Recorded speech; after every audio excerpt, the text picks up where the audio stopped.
So there's lots of short there in New Zealand. Lots and lots of places. I mean, I'm sure. Sit over here. No, we're talking like women. Promise you're not on the Really? you're not on They TV. can't like hear on me. It might be really short. Yeah. Oh.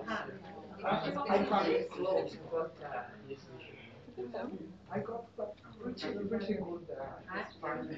Leo, we're waiting for you to give us a shout. Yep. Cool. For me, it's like, no, you know, because you've done research, you've done presentation.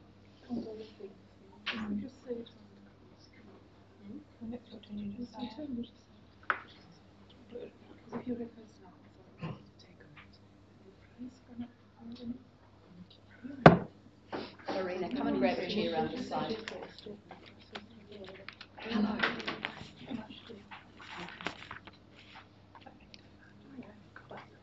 So, welcome to all of those who are in the room in Wellington. We're just doing the final checks because there was a technical hitch. We're good. That's you. We can hear people. That was you. That's me. That was you. I just wanted to check to make sure the sound was coming through, which was the issue. Perfect. Okay. So, Leo, can we get feedback from people and questions outside of the room if we need to? Yes, there's a chat window that they can use as well. So there's a chat window to those who are online if you want to ask questions. We'll do our best to check up what questions there are later on during the session. So welcome to all of those who are online, wherever you are. Are there people from outside New Zealand, Guthrum, do you know, or just New Zealanders this time? Just New Zealanders. Good. Okay, so you could be from anywhere. Welcome. It's great to be having another NZSTI session on ethics. So tonight's topic is competence. We'll get into that in a minute, but first I'd like our panellists to introduce themselves with a little bit of who they are, what their work is, whether it's translation or interpreting, and any main focus, I guess, that you have. And before I forget, I should say that I'm Robin Pask from Interpreting New Zealand. I'm the Chief Executive and the Facilitator, and I am not an interpreter or a translator. Okay, thanks, Guthrum. I'm Guthrum Love. I've been a translator for about 11 years, I think. So I work in French and German into English. I actually started up my own company last year called Love Language Limited, and I focus on marketing and medical technology. Yeah, I'm Patrick King from New Zealand Translation Centre, where I've been for most of my career, apart from starting off with the Department of Internal Affairs, and spent most of my life as an editor and reviser, and I'm responsible for the quality management within NZTC. Thank you. I'm Shosh. I'm a New Zealand Sign Language interpreter. I've been interpreting for 7 years, and I'm currently an educational interpreter, so that means I work in a school. So I'm Chris, and I've been interpreting for 17 years. I interpret from Portuguese, English, English, Portuguese. My main areas of focus are legal and medical. Right, and I'm Ina Palmer. I'm a training officer with Interpreting New Zealand and a Russian interpreter. Before coming to New Zealand, I was one of the lucky ones who had, I guess I had a master's degree in the English language, so, you know, when I arrived in New Zealand, I could understand or pretend to understand what people were saying. And here I've got professional accreditation with NATI as well, or what used to be NATI 3, and Chris has one as well, so we are very proud as I guess, a recognition of our competence. Thank you. All right, thank you, everybody. So it would be useful for us to start by defining what we mean by competence. Those in the room in Wellington, there's paper around that has the definition that came out of the NZSTI Code of Ethics. And those online, I hope, have actually checked up their own Code of Ethics to see what competence actually is defined as. Let me read out the first bit. There's a whole lot of extra information about what it means in practice, but the definition is this. Interpreters and translators only undertake work they are competent to perform in the languages for which they are professionally qualified through training and credentials. So with that in mind, what I'd like the panellists to do is to tell me from their own perspective, how do you each view competence in your own practice? So how do we want to do this? Shall we start at the beginning and just work along the line, and then in a minute I'll get people to comment as they wish. Catherine.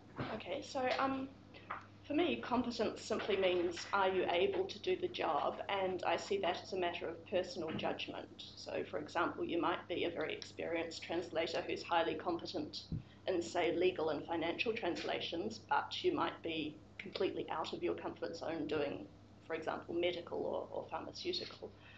And that's perfectly all right. We can't all be experts in every field. So I think an important part of it is to be transparent and be upfront with your clients or your agency, whether you're working for, about what your strengths and limitations are. All right, cool. Patrick.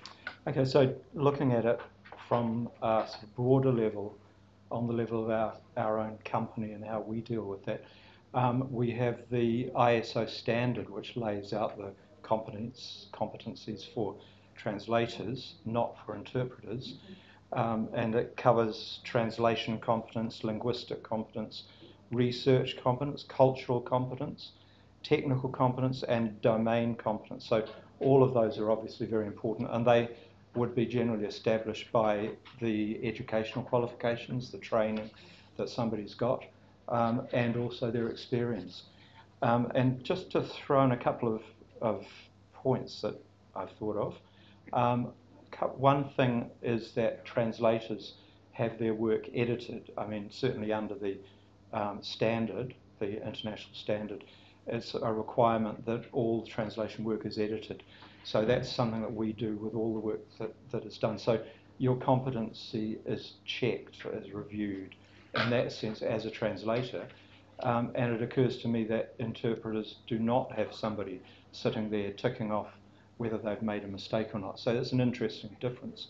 The other sort of dichotomy there is that the decision making about whether you are competent to do something or not is, it could be you as a practitioner have to decide, but it is also, from the point of view of a company like ours, the decision is made by our project managers when they're looking at whether they will use somebody or not.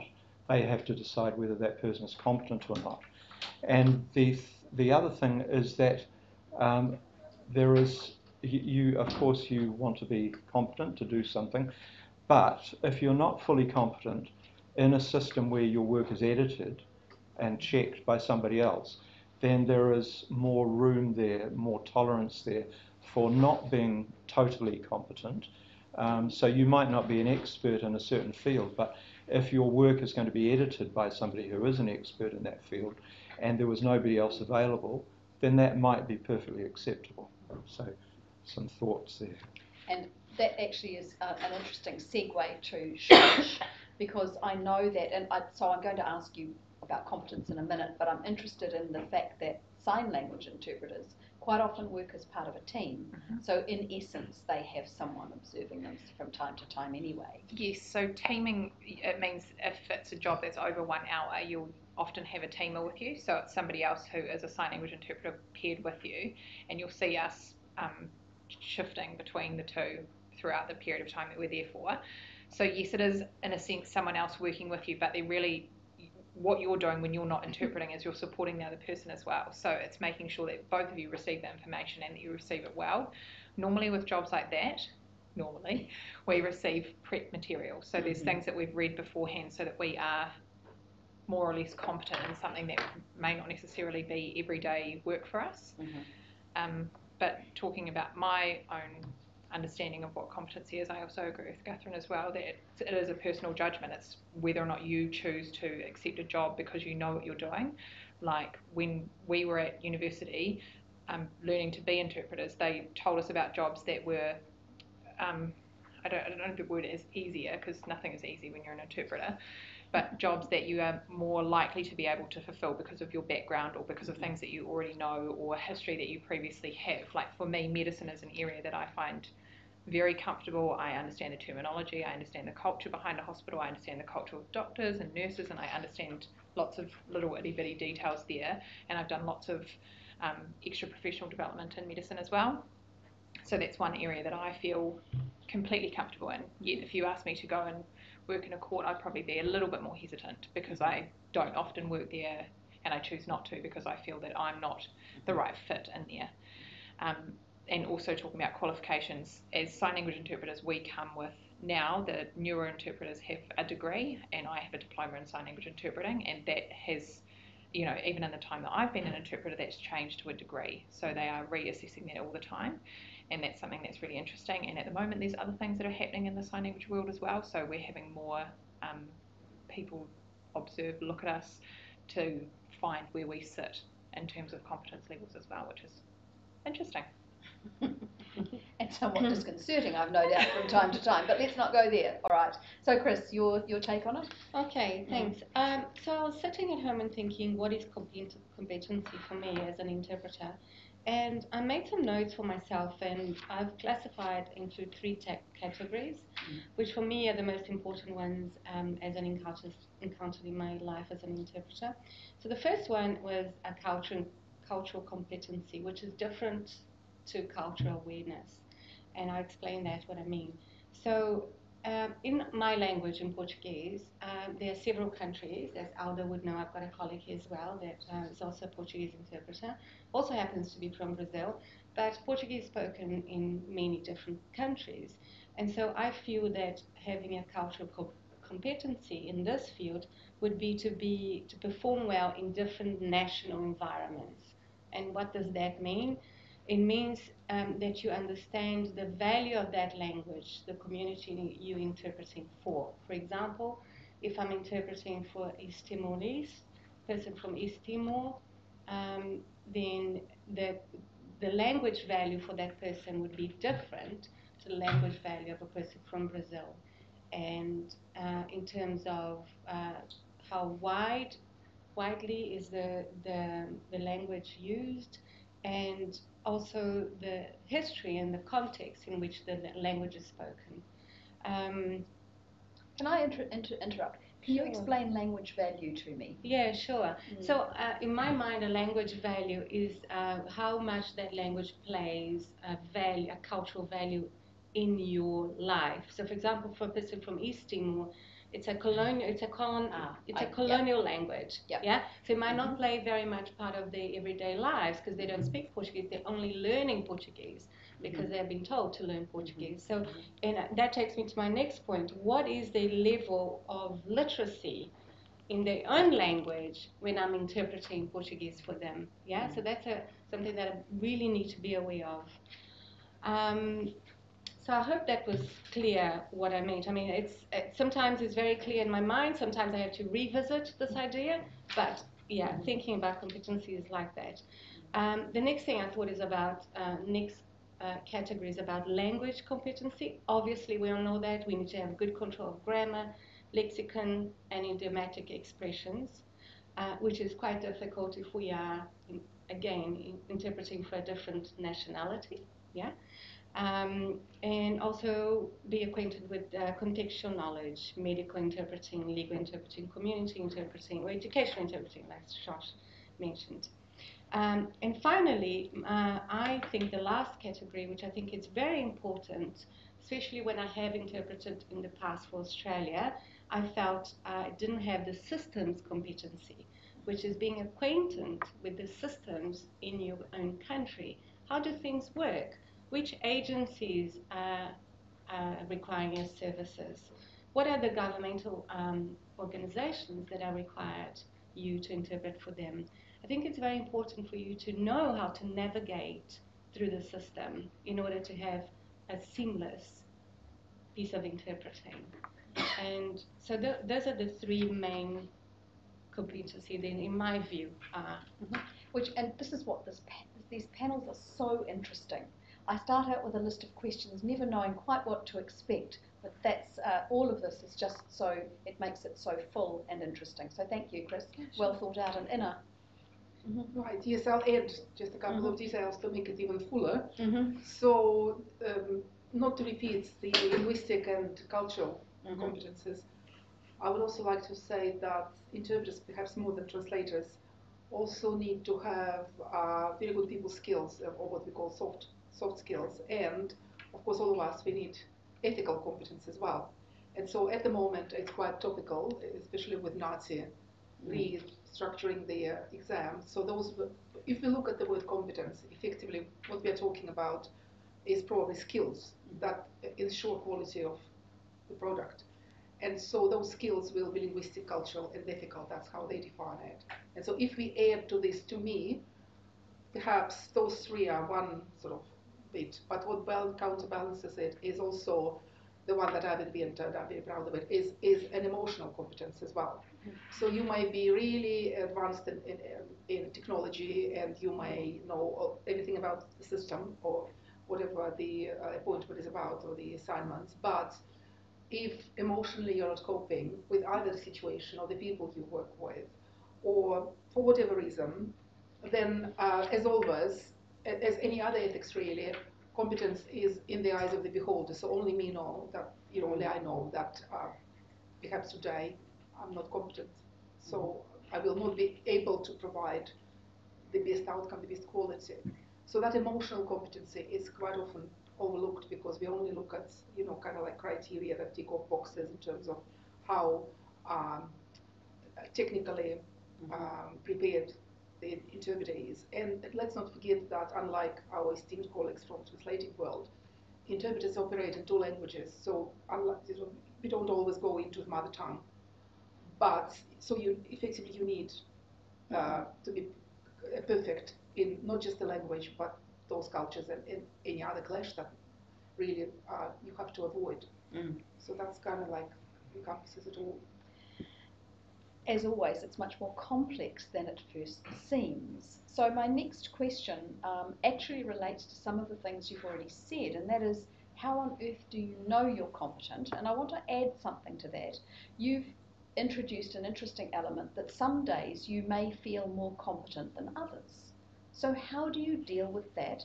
I guess as a translator, maybe that's not such a big deal. I don't know, it could be. Tell me, does that make a difference? Yeah, I think so. Yeah, like Patrick mentioned, we don't have someone to proofread our work. No. Yeah. So for me, how do we know whether we're being competent or not? We don't. We feel it. If the interpreting is flowing, if the communication is taking place, and the information, we're being loyal to the information being delivered, for me, I'll feel the competence. I feel that I'm doing my job well. And you can really feel when things are not going smoothly. And it's very easy to stop the interpreting and fix that, whatever is going wrong. But I feel that you don't know for sure that you're being competent. You're trying your best, and you think that information is flowing in three directions. And that's how I would define it for myself. So, any other comments from the rest of the panel members?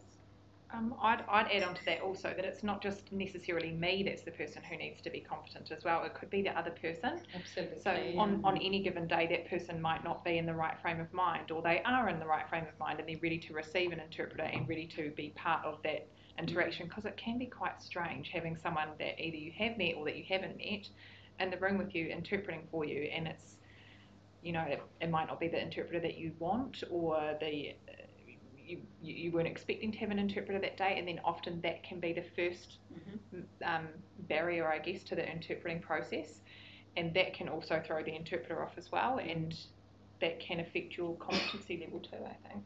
Absolutely. Okay. Yeah, I think Patrick? the context is the difference in the context is so striking that the interpreter is there on the spot physically and having to come up with instant answers and instant responses. The translator has time, space, resources, virtually limitless ability to get resources and time. I mean, unless you're working to a really tight deadline. I was going to ask you about tight deadline. Also, yes. there's that. But generally, you could say you've got certainly a lot more time than an interpreter. So you can go down to the library, you can spend hours on Google searching So, yes. And of course, feedback from the editor tells you in a very concrete way how well you're doing, and which is really good. That is the most valuable way of learning and improving in your work. So clearly there are differences between competence, or the way it's viewed, or the way you can deal with it as either an interpreter or a translator, very obviously.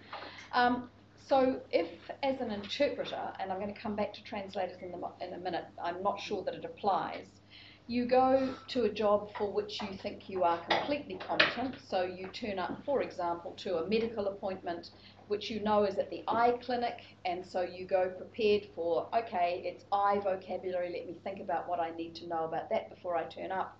And then you discover as you get in there that it's actually a thyroid condition that may or may not be related to the eyes. What do you do with that? Are you still competent? I think the first thing that came up for me with that question was exactly what Ina said about the emotional competence and being able to not make it about yourself and put that in a situation, a space in front of you, and the things that are eye potentially related are related to the thyroid problem anyway.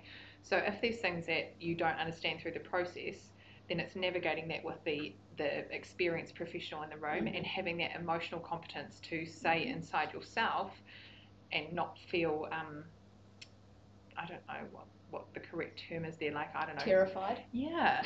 Feel those feelings, kind of push them down, get over it, and say to the person, sorry, what do you mean when you talk about the relationship between the thyroid and the eye? So that the other person is able to receive the message clearly from you. Because at the end of the day, it's not about me as a person. I'm there facilitating the communication between two other people. And it's being able to control your own emotional attachment to that, or the thought of, oh my gosh, I don't know what that means. Yes, the implication that would have in your revision. So I think the best policy in this case, I believe, would be to fully disclose to the room that your research was done around an eye condition, and now this thyroid condition has popped up, and you will sometimes need paraphrasing and you need clarification, and obviously you apologize for that, but these things happen in, at the job, and full disclosure. I think people are a lot more forgiving when you disclose to them, look, I've researched, but not exactly for this topic. Yeah. Indeed. And it strikes me as you're speaking about emotional competence that it's also competence in managing yourself and the situation. So it's almost, we talk about when we train interpreters about managing the process, and it's really about handling those situations where that sort of thing comes up. So whether you call it emotional or otherwise, but it's probably a personal thing as well as working with the others in the room. It's all about that emotional agility, that the facilitation within yourself to facilitate a calmer environment, because it's not like the doctor's standing there screaming at the patient, so you can't be pushing your emotion forward from that stance either. So self-knowledge and self-awareness is really important, isn't it, both for the interpreter and for the translator to know from experience what you're good at or know what you've been qualified to do, and being aware as to whether you can actually stretch enough to be able to do a job competently that you're not fully trained in necessarily, or that you have, to be able to say, for example, okay, I've been given a technical translation. Actually, I'm only really good at doing copywriting and journalistic articles, and I shouldn't take on a difficult electrical engineering job. So that is very valuable for us as a company to know, for a project manager to have somebody who says, look, no, I won't take that job on because I don't feel I'm competent.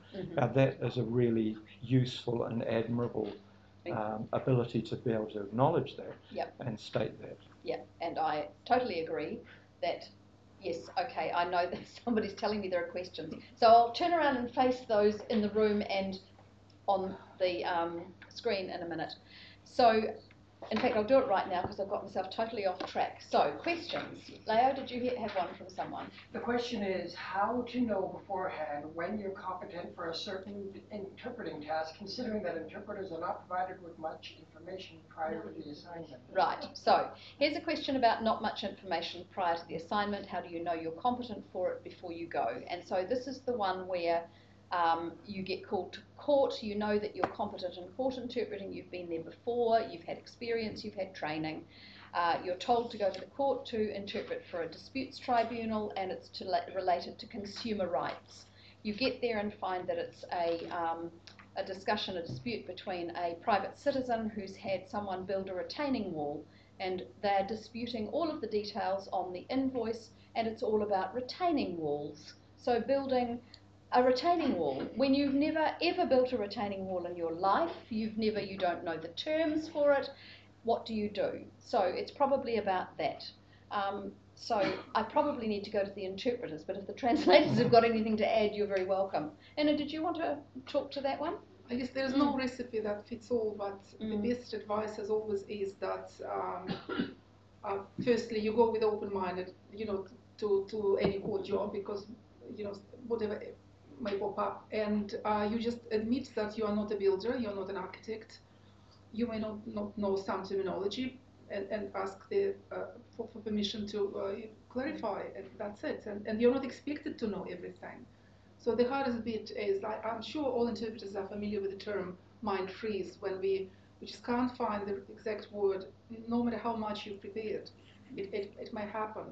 So you just admit it, that's all. That apologies everyone, interpreter is having a mind freeze, can you please move on, or can you please clarify what you mean by capping, or whatever materials they're using, or that's it. So you can't. I've had a case where there was a dispute tribunal about a car sale, and something went wrong with a little clock inside the engine, and they were disputing. The dispute was entirely about this little clock inside the engine, which I had no idea how to say that in Portuguese.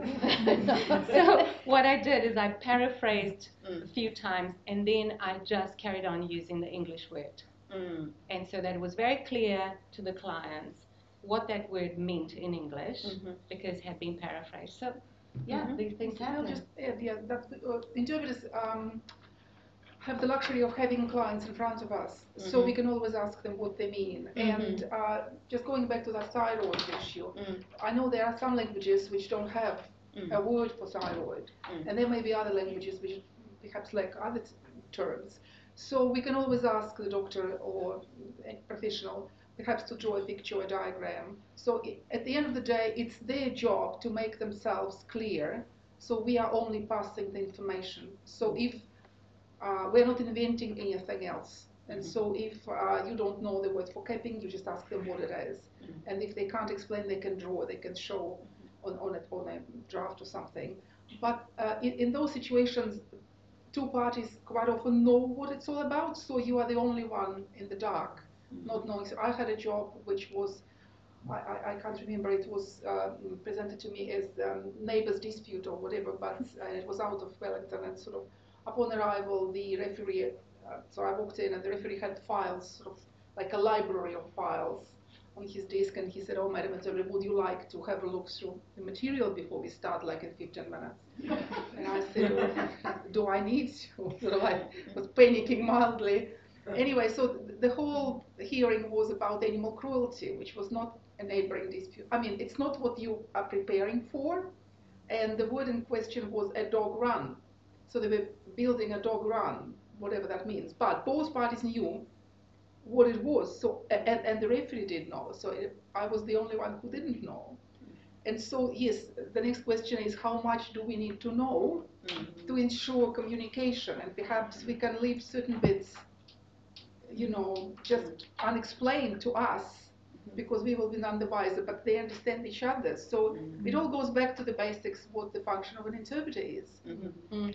And then as a translator, you don't have, well, some clients are very helpful and will answer your questions and queries, but that's not always the case. You may sometimes get a job where there's a sentence that makes absolutely no sense whatsoever, and you cannot get a straight answer from the client about what it actually means, and in that case you just have to do the best you can.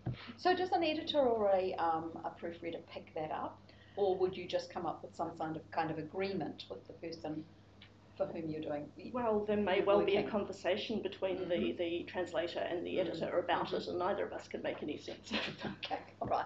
And so then it relies on the customer coming back in the end and saying yes or no, presumably. Yeah? Okay. Yeah, All right. Thanks, Shosh, sorry.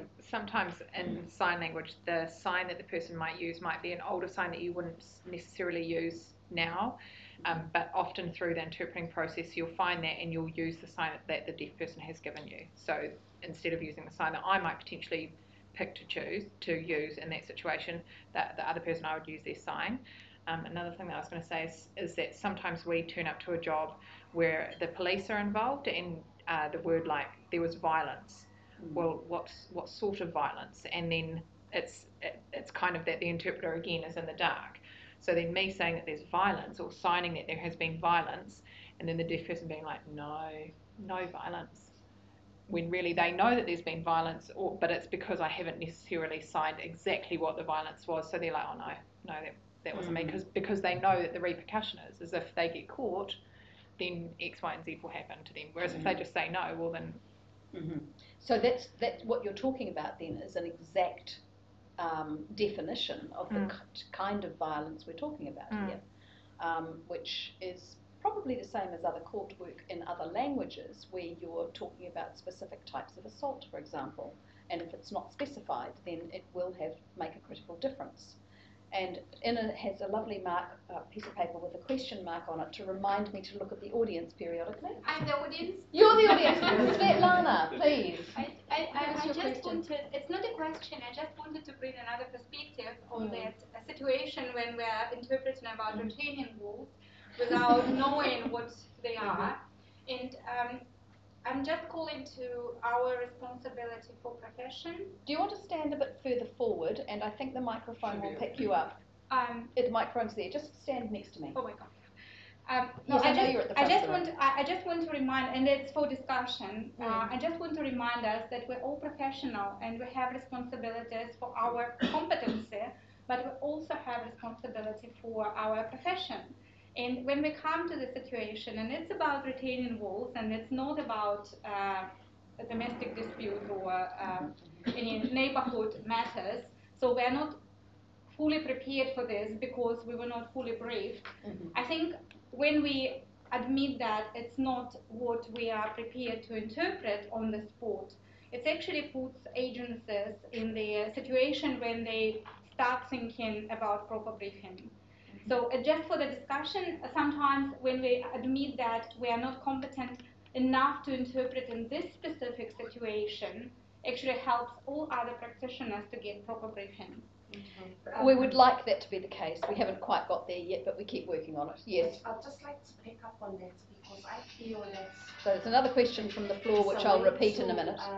Address, how do we deal with non-limited information? I'm wondering if it's about time that we review the memorandum of understanding that we have with agencies. That we can't pass on a job if we don't have sufficient information for interpreters.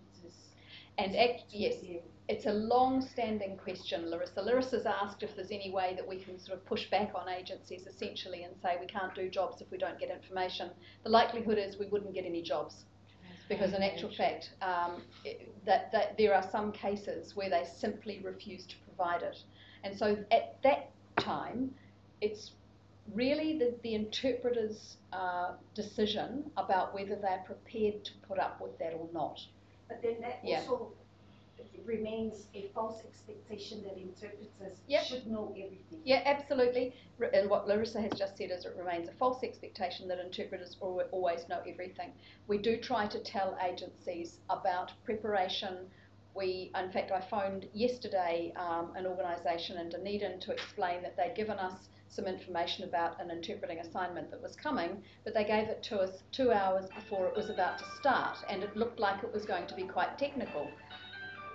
So I suggested to the agency that the interpreter could still come but it would likely take longer for the actual process to happen, because the interpreter was going to have to stop them quite frequently and ask for repetition or clarification. And so it's a matter then of managing expectations of agencies and clients, so that they're not expecting that an interpreter will instantly call things to mind, because they simply can't. Yeah. So I don't think there's an easy answer. We've been working on this for years, and we are not there yet. Sorry, Shosh, you wanted to say something? I just wanted to also comment on the same thing. Like for me, in my personal life, when I ring up the doctor and say, can I please book a GP appointment, the receptionist doesn't ask me, what's wrong with you? So those sort of situations, it then comes down to the interpreter and their knowledge of a situation. And you know that when you walk in, the GP is going to go, hello, what are you doing here? Or something of that nature. So it's knowing that exactly what you're saying, the system, the breakdown of the system, and knowing that when you walk into a situation, you're going to know the steps that are going to happen. Like the client is going to be sitting in the waiting room, or maybe you'll meet them in the car park, you walk them in, you talk to the receptionist, you make sure that they're checked in, then you go and sit down in the waiting room, then from the waiting room you go into the doctor's office, and then it begins. Also, the luxury of being a face-to-face interpreter is that you can stop the situation that's going on to re-clarify, to break things down more for you if you're not understanding or it's not going exactly how you thought it was, like with the thyroid when you're in the eye clinic. And also knowing inside yourself that, yes, I know what is going to come up, whether we are in the emergency room and we're going to go and have an x-ray, you know the process of going through an x-ray as well. So it's just knowing yourself and saying, yes, I can take on something at the hospital. It doesn't matter what that is or what that encompasses, because I know, one, I'm going to have time, and I know personally on the inside that I can do things inside the hospital. So it's that situational awareness. So that's not going to throw you. So that might be words that throw you or terminology, but that's the only thing, and you're limiting it to that. Is I think what I'm getting from that. Yeah, and if there are jobs that are larger within say, for example, the hospital, you can normally find out through the department that they're going through. So you know that you have to turn up at radiology, and you can yourself look up on Google and find out what happens in radiology. And if you're unsure of what that means, then you can Google even further and keep going down that pathway of finding out what sort of drip they're going to use, whether it's going to be, I don't know, X, Y, and Z, what sort of procedure you're going to go through, and then it's just knowing that you have done your own research yourself. If there's something that comes up, you can you can cope with that. Just one more thing I'd like to add. Yes, and then I'm going to get on and to then another we'll move question. on. Yes, please. So I think that is, I'm an interpreter too, so I would like to be briefed more prior to a job, but we do have to keep in mind that client privacy and confidentiality is absolutely paramount to what we do. So having exchange of emails 3 ways, it does pose a risk for client confidentiality. And so I think we have to become quite familiar with that and do as much research as we can within those expectations. Okay, good. Now I'm going to move on, and I'm interested to hear both sides, translation and interpreting. We've talked about specific areas of competence, so health or court, legal, and for translators it might be literary translation versus technical, whatever. So if you have got one area that you feel you're competent in, but then want to move to another one, how on earth do you become competent? What makes you competent in a new field? Well, I guess the research skills and the reference material is really so learning, I mean, that is a competence of a translator, is the skill of being able to do research and knowing where to look and what you've got to look. I mean, that is the big one, really. So I don't think you should be phased by a particular subject area as a translator. That's what I'm thinking here, that you know, you should not be phased that it's electrical engineering and this one's about physics or civil engineering or aeronautics, because you know that you have the research skills to handle that. Yes, so you also bear in mind that it's going to take you a whole lot more time and effort, even if you're confident in your research skills. So you have to consider, is that something you actually want to do if it's an area you would like to move into, then yes, maybe you do want to do that and see that as investment in learning. If you have the luxury of working for an agency that provides good, reliable quality in-house editing and quality control, then you have that also as a learning opportunity. Also network with colleagues, use things like the NZSTI Forum to connect with your colleagues working in the same area, and then simply read up on the subject to increase your subject knowledge. Absolutely, absolutely, and I think that's one thing, and we have crevices between translators and interpreters, but I think that's definitely one unifying factor, is that I think people regard as translators as researchers, but so should the interpreters be. This is a big part of what we do. If we want to specialize in an area, research is vital to doing that. And I think that's the same prep work that translators do, interpreters would do as well. Yeah. So I do think that there's a difference there between domain competence and style, because you mentioned literary translation. Okay, so now that's a totally different perhaps thing. you'd like to explain that to those of us who don't well, quite get it. just for I can example, sort of see, anybody, you know, I should be able to take on anything in, say, German on any subject. But if somebody came to me and said, right, I want you to translate this volume of Goethe poetry, now that's a totally different thing. I have not translated poetry. I've got no idea whether 9 years of practice could make me good at it, but I certainly wouldn't step into it. I would say no, I have not done that. So that, and even patent translations are an area unto themselves of a particular language, but I think the style and the genre is a very important distinction that you need to think about whether you can handle it or not. Right. And I think another big one as well is what Catherine sort of touched on a little bit, is also using your other interpreters. And I know for me, I'm so lucky in Wellington having such a wealth of knowledge of sign language interpreters in Wellington, and that they've taken on jobs from every single thing.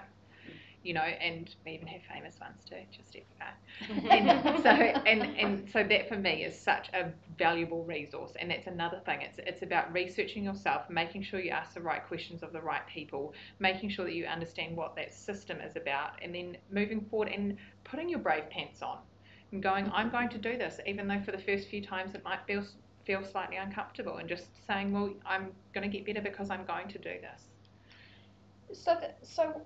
And a follow-on question, can you prove that you've become competent? Is there a way of doing that, or is it just getting out there and proving it by doing?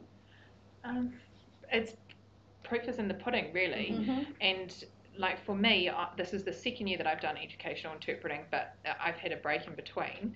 And the person that I interpret for at school, I can see that through the progression of their educational excellence, I guess is the correct term that they use in education, and knowing that they're hitting the educational markers that they should be. And that for me is one way of seeing that it is competence on my behalf, because you know that the message is going through, and you can see that from the beginning of the year to the end of the year when they have testing. And that's not of me. The testing is not of me. It's of the person who's receiving the information. If it was testing of me, well, let's hope I pass. It's a primary school. Yeah. As a translator, first and foremost, you should be able to justify everything you've done. So you didn't just pluck it out of thin air. You went, you did your research, you found a source for this. Sometime, well, you may not have got it right, but at least you had a reason for making this choice. Okay, sorry, Christy, Okay, so I was thinking, how do you know you're competent? Like I said, I don't know, I'll feel it, but there are indicators. And some of the indicators are, have you conveyed the key facts? Yes. Have you conveyed the main idea? Yes. Has communication taken place? Yes, that's the best you could hope for, right? So it's not tangible. You can't measure competence. Although, interestingly, I thought your comment about knowing that the student you've been interpreting for has achieved their own competencies at school, so that's an indicator. Is a great indicator, just as it would be seeing if you had the privilege of interpreting for the same clients for a period, you might see change in whatever it was that the change was needed in. And anywhere. when you are an interpreter for a longer period of time, you do luckily get to see these people, whether that be in a social situation or in a situation where it's more formal, and you get to see that what has been said or told through that, not that I remember everything that gets interpreted, but that's often the client will tell you, oh, you were there, you were interpreting for this, and oh, and now look, I've achieved XYZ. And so that's quite lovely that you can get that feedback, and that's really with the longevity part of it. And interestingly, you probably see that in sign language more than we ever see it in other languages, but we won't go there. Yes. And also, as a translator, if you do get a complaint or if you're getting pushback from the client, obviously if you have made a mistake, you have to admit it and rectify it as best you can, but part of your own professional competence is to stand firm on what you think is right, because the client may not always be right. What? No, don't answer that. It's okay. Okay, so I want to. Yes. Sorry, Larissa. Yes. I've done some editing work for translation work, and I discovered that some words have been over-translated. And so my question is, what determines the tone in your translation? You know, how vital is the audience that you are translating for? So this is about tone. I'm telling this to the people outside of Wellington. Larissa's asking, how can you be sure of the tone, or how do you know if the tone for your audience is correct? Yes? Yeah. Well, it depends on the nature of the job and the purpose of the purpose of the text.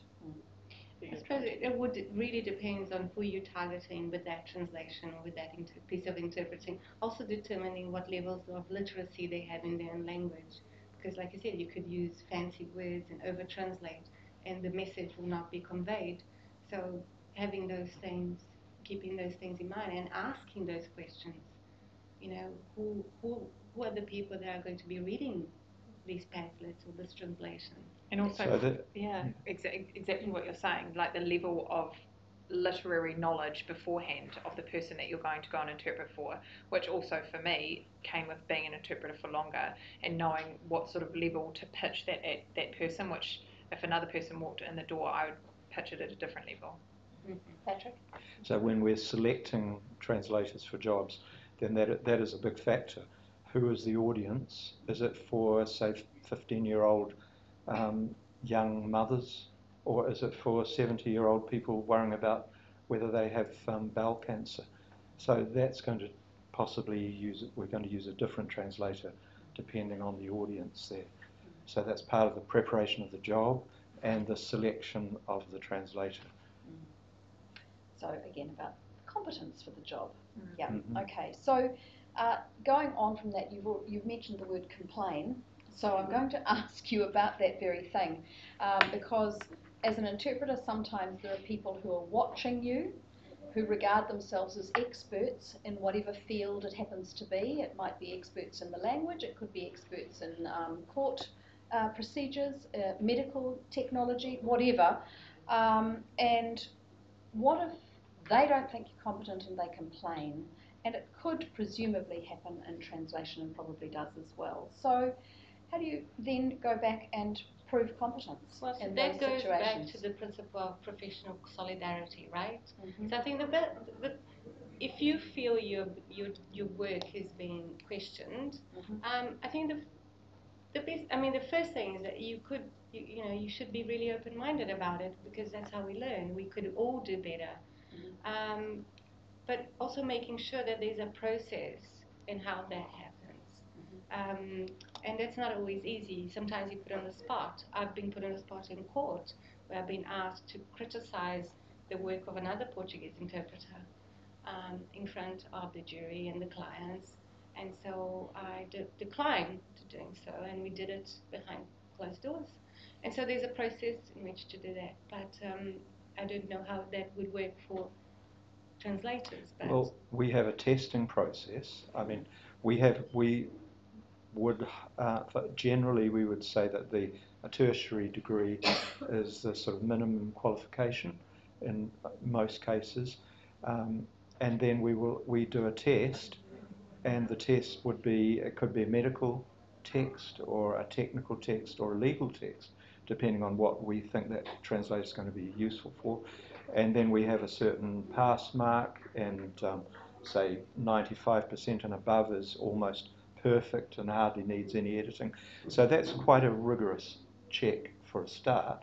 And then there's the feedback process where the work is being edited, and the person, the translator, should get feedback about the quality of their work, and they will also get the feedback of whether they get work. So somebody who's getting sent work every day, they can depend on, they can assume that they're doing a good job. Yeah. Somebody who sent in 3 jobs and then never heard again, either there isn't any demand for that work or they weren't up to it. So they should find out whether Yes. the client is happy. So there is a good feedback system And there. if you're not getting feedback, you should ask for it, because sometimes it does seem like you send off your job and you never hear anything back, and it's like it all goes into a black hole.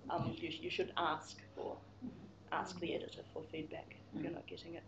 And we do get feedback on, as Interpreting New Zealand, we actually seek feedback from our clients.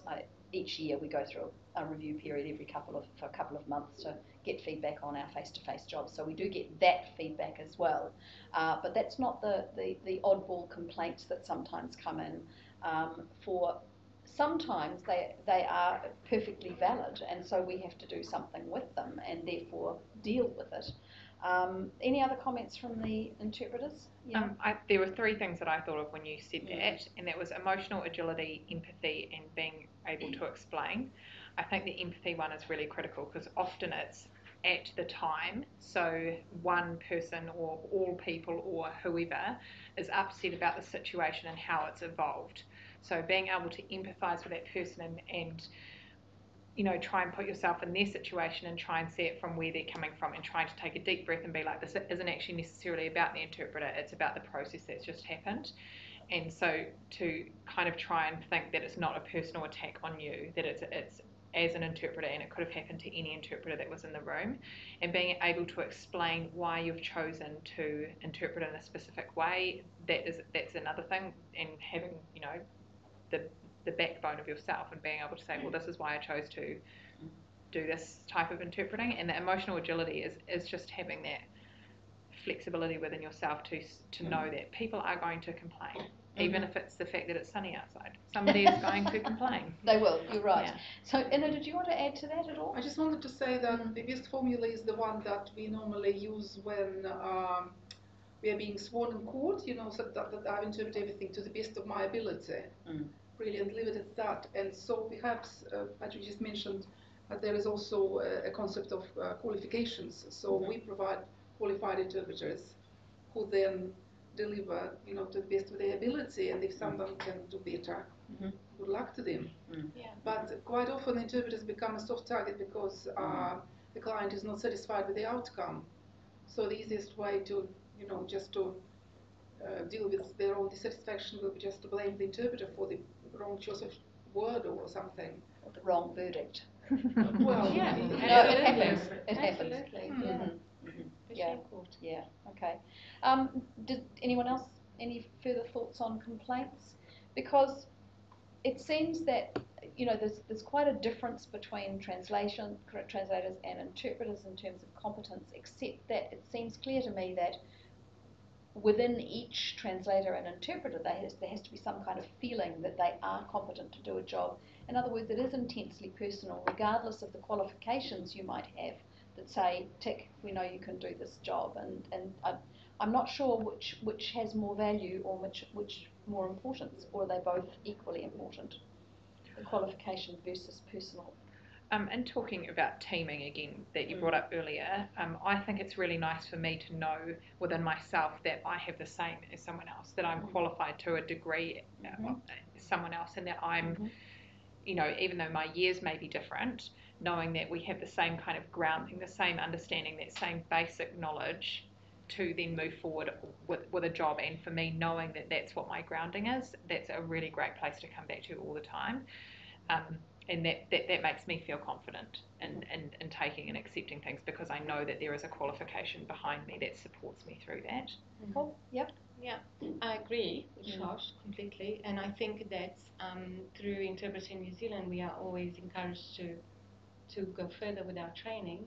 And so I think that is one way in which we can improve our competency. And another way is doing the job. So training and doing the job, those are two things that need to go hand in hand in order for you to feel competent. Yeah. Cool. Okay. So, any questions from the floor or from, yes, Rachel? One of the big differences, I think, between translation... Do you want to come and talk to the microphone, and then I don't have to repeat all this, which will make my life a whole lot easier. Thanks. One of the big differences, obviously, from what you said between translation and interpreting is that translation can be scrutinised. It's a product. It can be scrutinised. It can be evaluated, whereas interpreting's, ephemeral. It's of the moment, and so it's much greater, in a sense, burden on interpreters to self-monitor and to do things like attend professional forums where they debrief and where they analyse and do a lot of critical thinking about their work. I think that's a really important thing. But the actual question that I want to ask is, and I think you just sort of touched on it, Patrick, when you brought up the issue of demand. I know that for myself as an interpreter who's worked for many years, I've worked in lots and lots of situations where I probably wasn't competent to do the job, but I did the job because there was nobody else, and because there's an imbalance between demand and supply, or people who really have got the expertise or the appropriate knowledge in that situation to work. So my question is, to what extent do you think sometimes we compromise competence because we feel that somebody's got to do this job? And also, I think there are times when people do take on jobs for economic reasons, which they might frankly be better placed not to be doing, but it's hard to earn a living as an interpreter, so I'd be interested in your comments on what are the factors that might push people sometimes to do jobs where they know, maybe I'm not best fit for this, but they do it anyway. And can I just butt in and say that from an interpreting provider perspective, that occurs most often with languages of very limited diffusion, such as some of the rarer languages that we provide interpreters for from Myanmar, where sometimes we have people who are not as, it's not even competent, they just have not had the life experience, the linguistic training, or the time or whatever to develop far enough to be what we would call the best interpreter in the universe. So is someone who's had at least some training and been proven as comparatively competent be okay? And we make that decision quite often. We have to, because then there's somebody crying out because they need to talk to a patient for a medical emergency. What do you do in that circumstance? Anyway, any further comments from people? It's the sort of thing we make decisions about often. For translation, I would say if you think about a continuum of, at the top end would be the person who's done a 5-year degree at the top Paris university, involving hours and hours of translation, with all monitored and marked and assessed, plus studying theory of translation and the technology. So that would be somebody who's done that I would say could confidently come out and say, okay, I'm ready to translate. A couple of years of apprenticeship, but I'm basically a ready-made translator. And down at the other end, you've got somebody who is asked to do a complicated job on, say, taxation. And let's just use Niuean, for example, because Niuean has only around about 1,000 native speakers. A pool so limited, and the ability to get training, there's no way that you can go to top Paris University and get trained as a Niuean translator. So that is the sort of scale. So at that top end, you're going to get really competent people. And at the other side, let's say, you're going to get people who might get called in, and it's virtually, you're compromising. You have to compromise. Yes, agree. And if you can have an editor to check the work, well, all the better, but there's just going to be times when you have to compromise, or that information is just not going to get through. Agree. So there is a category in itself in interpreting. It's called community interpreter. Yeah. So maybe that used to be the old-fashioned terminology for it, and those are for the languages that there aren't enough opportunities for them to train or get the experience. I think definitely a place for it in interpreting. It would be wrong for us to turn down agree. those jobs. Yeah, and so it's a continuum effectively, and there always will be, because there are always going to be people who are top notch versus others who are competent. And then it's also, at the same token, within sign language interpreters, it's the availability of those people as well. Yes. So as all other interpreters, I'm sure that there's people that are parents and have other things that they need to get on with in the night. So often the night work falls on people that potentially are newer interpreters or don't have that same competency level. And so knowing that that is what you're going to get, and also then that the economics of it, because we come in team usually, if it's more than an hour, and night work is normally more than an hour, so then you've got to take the economics of what that situation is as well. Can they pay us? And can they pay a top dollar interpreter, or can they pay a new graduate? And it's that sort of difference there. And then if it is a job where, for example, if I was going into something that I didn't necessarily feel that I was competent in, it would be making sure that I did get that prep work, because especially in after hour jobs, where you can't just call your agency and say, actually, I'm not ready for this at all, you're already there. So you kind of have to push forward and do it on your own, and that's when you push for the prep work beforehand. Good. I'm going to say we've got to stop because we've been going an hour. Do the people in the room want one more question? We okay? Leo, what is it? What do you do when you think / feel you're not competent enough? Yes. Okay. So what do you do if you think or know that you're not competent enough? And I guess that's potentially you can deal with it before you start translating, or at the beginning, or at least as you start. For an interpreter, you might have walked into something and you don't feel competent. So do we want to just spend a couple of minutes and answer that, and then we'll wrap up? Yeah. I guess the best approach will probably be that potentially what maybe Rachel was alluding to, that when you say I'm not competent, what exactly do you mean? That you are not comfortable interpreting for a high-profile delegation for the president of your country, or that you don't exactly know what acute lymphoblastic leukemia is. What is it that you are not competent with? Because our ethics are so entwined. So if you can ensure accuracy, if you are impartial, and you adhere to our code of practice, you can always ask for clarification. So nothing prepares you, as we discussed earlier, language-wise. So they may start discussing technical issues that you just don't know about. You ask for clarification, but it's you're adhering to our other professional ethics that makes you a professional. And can I butt in and ask a question that's related to that, which is, yes, that may happen, or you lose confidence so much that you don't want to even stay in the room because you feel that you're not going to be able to deal with it. And it may be not even a linguistic thing, it may be the situation, for example, trauma counselling, where you suddenly find that actually right now you can't deal with this. And that's absolutely okay. So you have to allow yourself to be human. And so yes, technology breaks down, and so do humans. And if you just ask for a break, or even admit that an interpreter is being overwhelmed by, by the coarse language or the situation, or a sudden flashback, like you are reliving this vicariously or something, you have to be open with your clients and just admit it that the interpreter is requesting a break, or to reschedule, or whatever, and that's all it takes. Good. You don't have to pretend to be superhuman.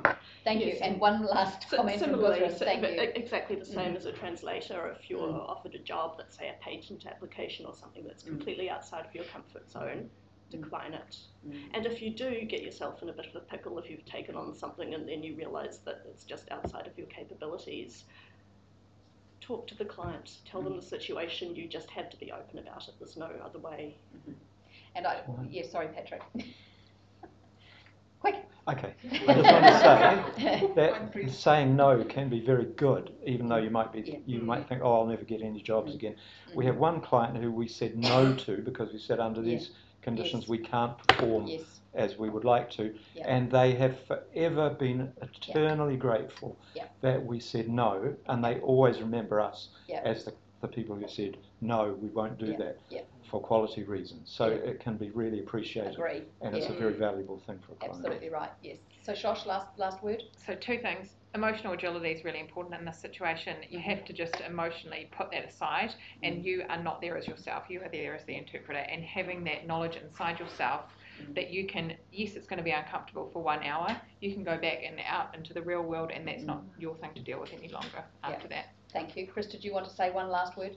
No. Good, excellent. We can wrap up. So, thank you everyone for listening. I always find these discussions so stimulating and interesting. It sounds like a really simple word, competence, and then you find that there's a whole lot of things underneath that and far more complex than most people realise. Thanks for listening. Thanks for participating. We look forward to seeing, and thanks to our panellists, I beg your pardon, for all of their wealth of knowledge. Very much appreciate it. See you next time. Thanks. Do eat the food. Do stay and have a chat if you wish to. Please. Oh, 2 seconds. Thank you, Robbie. Thank you. Very good.